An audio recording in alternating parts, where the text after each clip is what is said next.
Alright guys, welcome to Rhino Exploration. Today we are in the garage and we are going to be checking out Lindsey's new ride.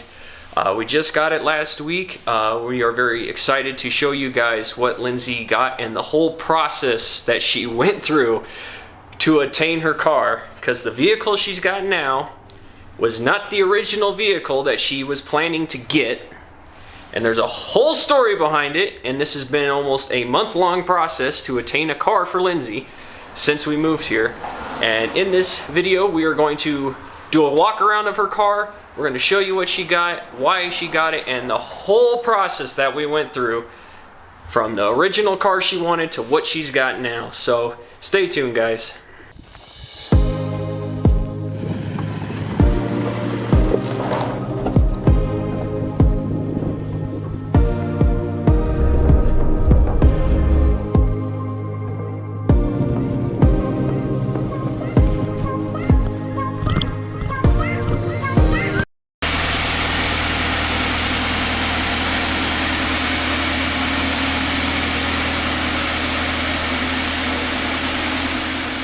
Alright guys, this is Lindsey's 2020 Subaru Crosstrek in the dark gray. It's one of Lindsey's favorite colors. And she really liked this car for many different reasons. One of it is a hatchback and it is small. Two, this vehicle is all-wheel drive. So she has traction in the lovely Colorado weather that we get no matter what, because it is all the time four-wheel drive. And when we get inside, there's another mode that she can press if it gets too extreme. But we're going to start here at the front, and then we're going to work our way around and then end up inside, okay? Alright guys, as you can see, there's not a whole lot that is different from this car. It is the premium model. There's no upgrades, there's nothing. It is just from the factory the way it is. And we're going to do a quick shout out to Echo Park for helping us with getting Lindsey's car. It was a process. They made it super easy. They weren't pushy, and just a big shout out to them because we were in and out of there in under 3 hours, which was amazing. All right, back to the car. So under the hood is her lovely engine. It is a 2-liter engine that creates about 175 horsepower. It is front wheel, well, it's all-wheel drive, but it is set up as if it was a front-wheel drive engine, and it is super clean in here, guys. This car had 19,000 miles on it, and it's a 2020, and only had one other owner before Lindsey bought it. And the car has been perfect so far. We've only had it for a week, but we have test driven it all over Colorado and taken it on a couple trips. We took it on a weekend trip to Boulder, which you guys will be seeing here in another video. Just like on the other side, it is all factory standard Subaru. Everything, including the tires, they are still from the factory. They're kind of their all-weather tire. These aren't quite three peak rated, but eventually we'll get there. But they still have tons and tons of tread on it, and the rims are stock from the factory still, guys. Alright guys, we're at the back of the car. It's just like any other hatchback. You got the one door, open up. But the one thing that Lindsey really loves about this car is, it's not this. No, she doesn't. This she could care less about. It is the amount of space that she gets. Now, most typical hatches, they get about, they always have about the same amount of space, but this is all kind of level, and when we drop the seats, it's all one level. There's not a little gap or anything like that, which is great. And this leaves her enough space for if we go on road trips, our bags will fit. One day we will have dogs, so they'll be able to be back here. Or if we have guests and we have to get them from the airport, we can put things back here, and it's not going to just slosh around. And one of Lindsey's things that she really wanted in the car was the floor mats, the all-weather kind of floor mats, and she got this in the back and in all the seats, and she's really happy about it. The one thing though about the back of this is, whether it's because it's a couple of years old or the struts are just really loose, but this thing really could just be slammed down if you're not careful. The struts don't really seem to stop it as much on the way down. Alright guys, let's go inside. Alright guys, now we're inside, and this car is actually really comfortable. The seats hold you really well. I'm kind of turned a little bit so I can talk to you guys, but the seats are really comfortable. This past weekend when we went over to Boulder, we were driving in this car for about an hour there, and then we did a lot more other driving, and we were comfortable the whole time. Not one of us was sitting here fidgeting because the seats were uncomfortable. It's actually a really comfortable place to be. And now, yes, I'm taller than Lindsey, and so the seat is at Lindsey's height still. I'm not trying to mess with her car, so I feel a little cramped, but that's okay. So in the car, it's just like anything else. You got your infotainment screen. It is an automatic 8-speed transmission. It's not a manual transmission like they normally come stock from the factory. And then she's got heated seats, which are great. And this was that other mode that I was telling you about, this X mode. So this is for if she is in a situation or on a terrain that's a little more worse than what the all-wheel drive can handle. And all this does is it helps the computer learn more about the situation and how to apply the power to the wheels, so that either it will make all the wheels spin at one rate, or it'll give just enough adjustment to the other wheels. And we had to use it once. We went hiking, it was super icy, and we ended up having to put in X mode because the tires were just kind of spinning a little bit, and as soon as we did, the computer started adjusting, you know, a little more where the speed was going, and we were very easily able to get out of that situation. Now, the steering wheel is leather wrapped. It's really nice, and you have all the buttons. So because this is an automatic transmission with the Crosstrek, we have paddle shifters, which makes it a little fun. It, you know, gets zippy around in traffic in times if you have to go around someone. We have the cruise control that's adaptive and lane assist.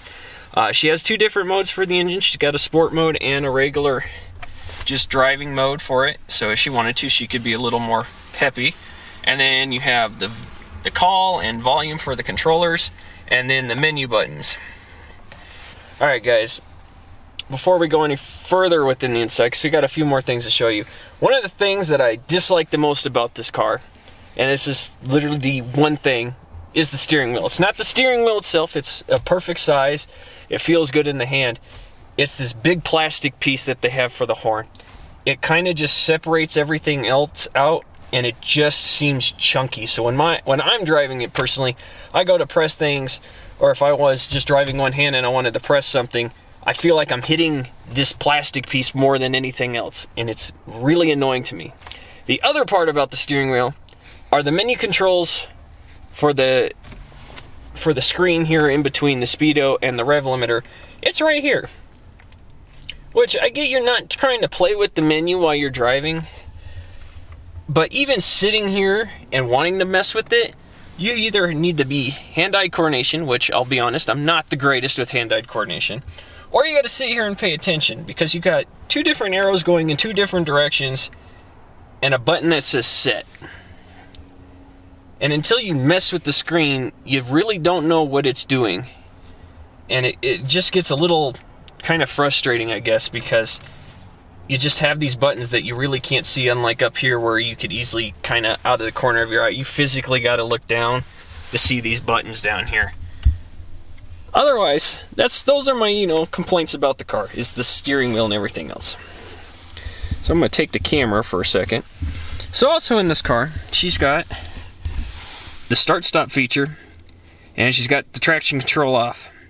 Now in other models, you get the, you know, the kind of the lane departure, you know, the safety features that tell you your blind spot monitoring.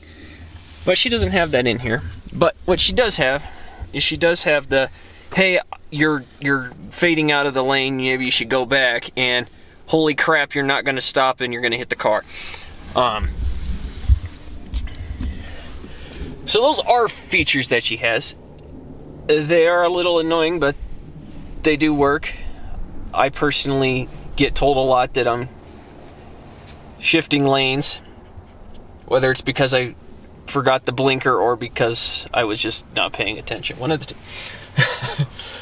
So up here for the speedometer and the rev limiter, it's pretty much the same. If we turn on the power to the car, she's got infotainment screen that doesn't want to play nice. Here's her infotainment screen. She's got different buttons here, so you can have the media, or you can go home.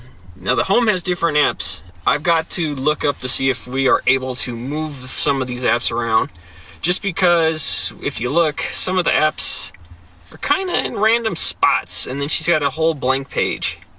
But it does have Apple CarPlay and Android CarPlay, or Android Audio. And when you plug it in, it's not Bluetooth for that. So she can Bluetooth her phone to it, but it will not pull up the Apple CarPlay or the Android. She's got to physically plug it in, and the plugs for that are down here. So when she plugs it in, she'll get the little button that says, hey, you can use Android, and then it pulls up a bunch of the other apps from the phone. Or you can have the ability to just press media, and it'll find your thing, and it'll be Bluetooth. Like it's kind of Bluetooth to her phone right now. But that's the infotainment screen. It's really clear. When we put in the reverse, it really shows the camera very well. It's not the world's biggest screen. It's kind of not like the Jeep, where this Jeep's probably, I don't know, another inch or two bigger. But it works great. The volume, it's got great surround sound within this whole car. And the radio sounds, you know, pretty good. It's got climate control, so she can control it. It was a little confusing to learn. So you have the knob for the modes, but what you don't realize is it's got the two buttons, so you think if you press it, you're gonna change the mode. You actually have to spin the dial to change the mode, and in this car, it doesn't show you the climate control here. It shows you on this little tiny screen up above the infotainment center, where it tells you the time, temperature, your average mile per gallon, as I turn on everything else. And then if you look in this little corner right here, when I turn the dial, it changes the mode of how the airflow is going to go. So that was a little interesting to get used to. It's kind of odd, because when I'm driving, I just kind of look here for things I have to look up. It's not a big deal. And then over here on the dash, we have it set up so it tells her what her average mile per gallon is, her range, things like that. They have a couple other little preset menus you can have, but otherwise that's it. There's not a lot of customization you can do to the home screen or the driving screen in between the speedo and the rev limiter. She's got her glove box and her floor panels, or her floor mats, and that's sort of it on the inside, guys. She doesn't have a bunch of fancier things. She doesn't have a sunroof. But one thing Lindsey is super excited about that she didn't have in her old 97 Corolla was cup holders. She's very excited about having cup holders finally. I can't explain how much she's happy about having a cup holder. However, she is disappointed because her massive Hydro Flask doesn't fit in the cup holder still. So we're going to probably have to get the little adapter so she can have that in here. But she's excited that she can actually put something in a cup holder and not have to hold it between her legs while she's driving.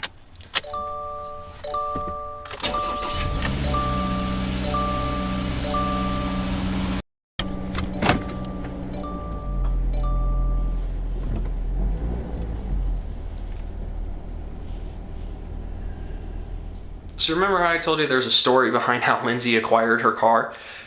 And this has been over a month-long process. So we started this process around December 14th or so, where Lindsey decided it was time to have a car because we sold her old 97 Corolla in Hawaii. It wasn't coming with us.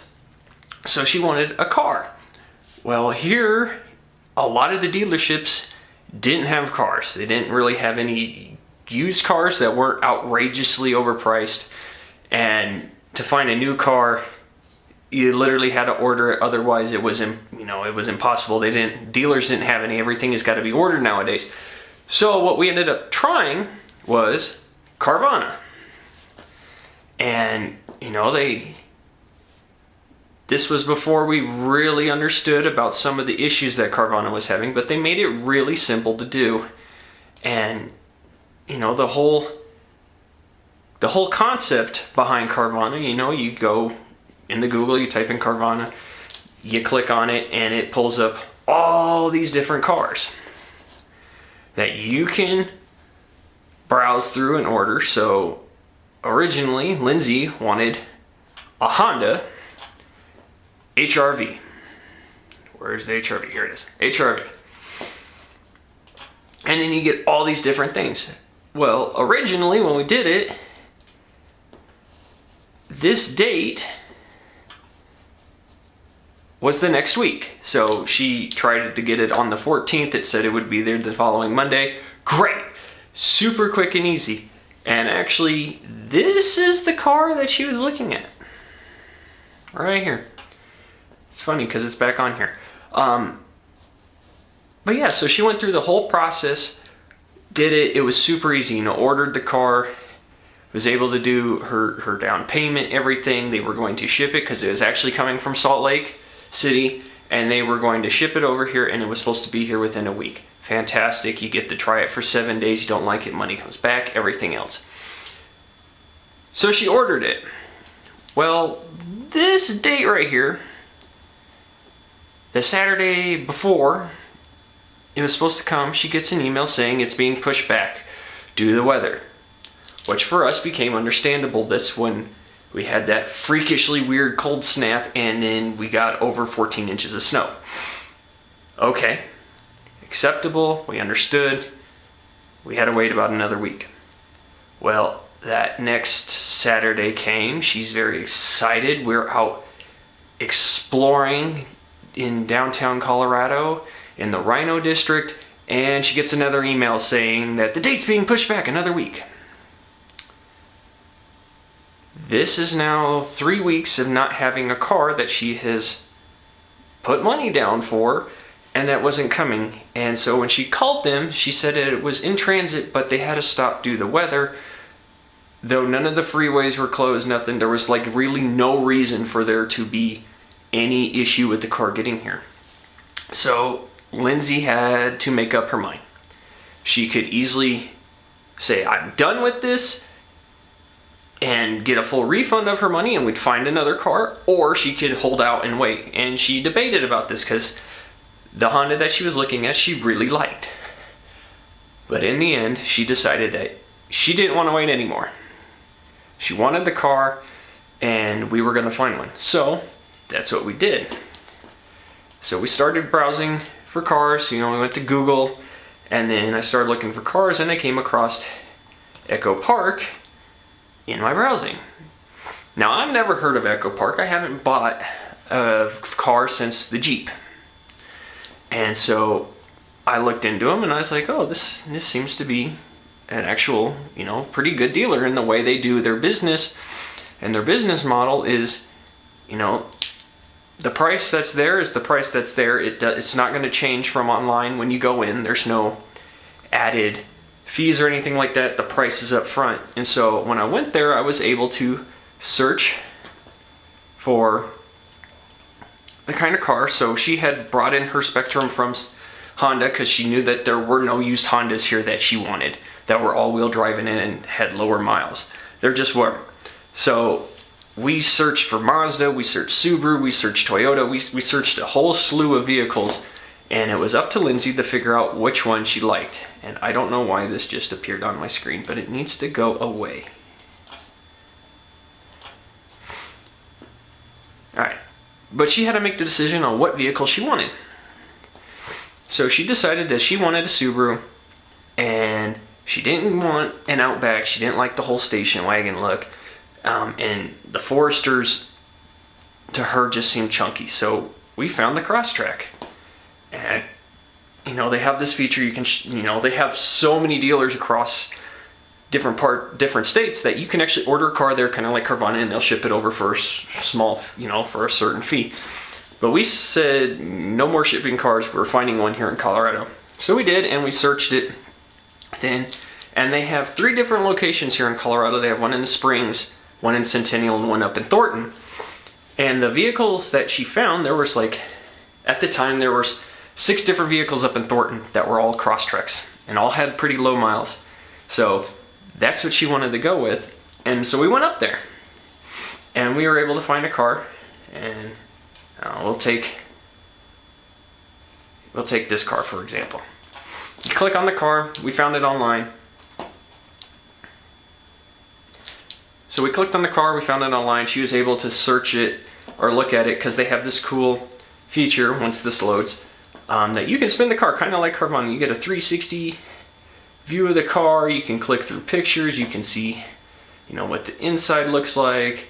Kind of get a decent view of what there is and what isn't there. Most of all their pictures are all the same, the way they do it across the board.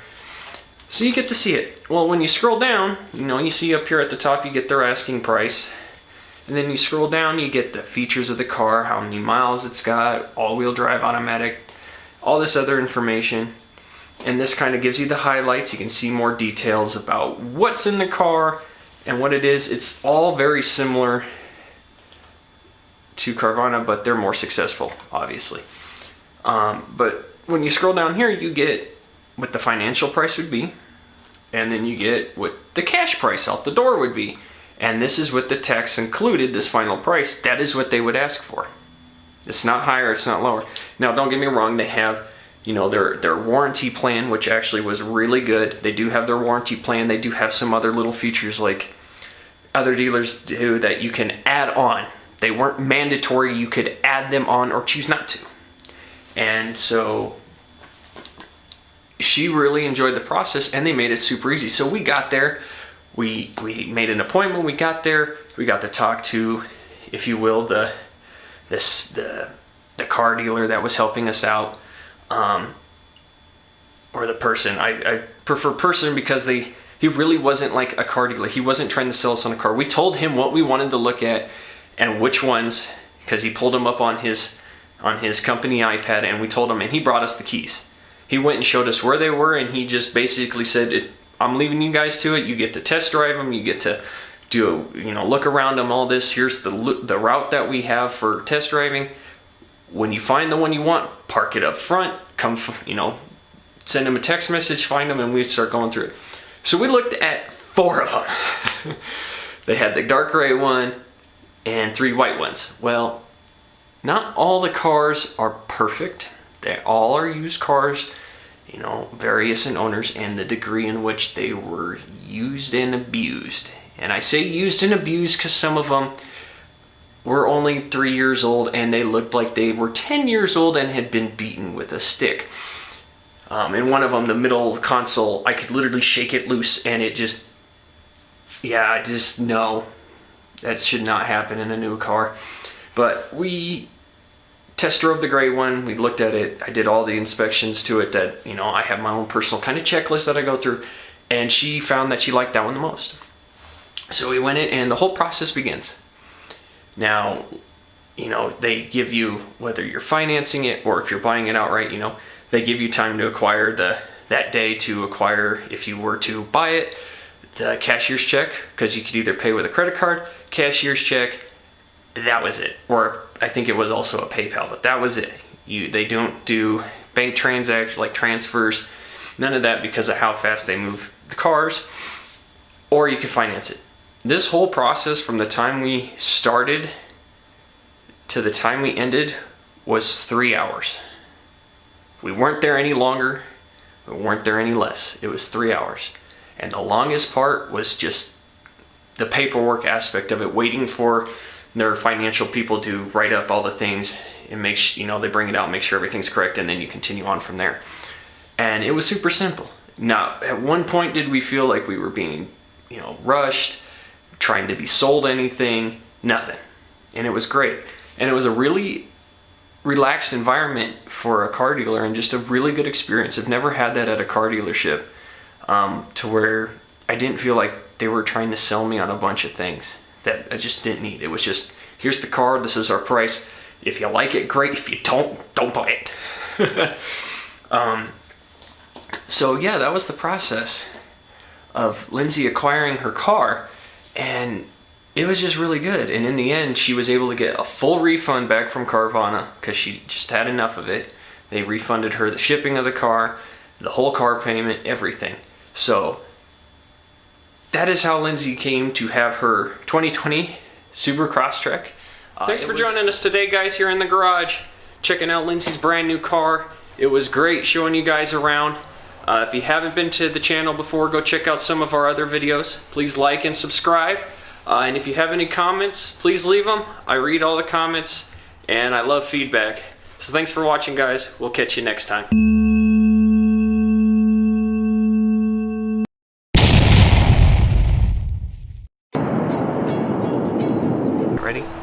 is it already recording? Yep. Oh, this is lovely. It's behind the scenes stuff. Oh, yeah.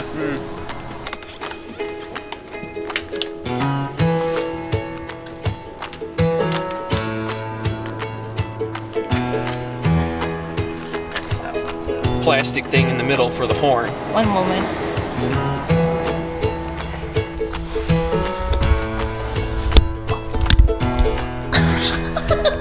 Double hit. Well, of course, I swear it's that jacket.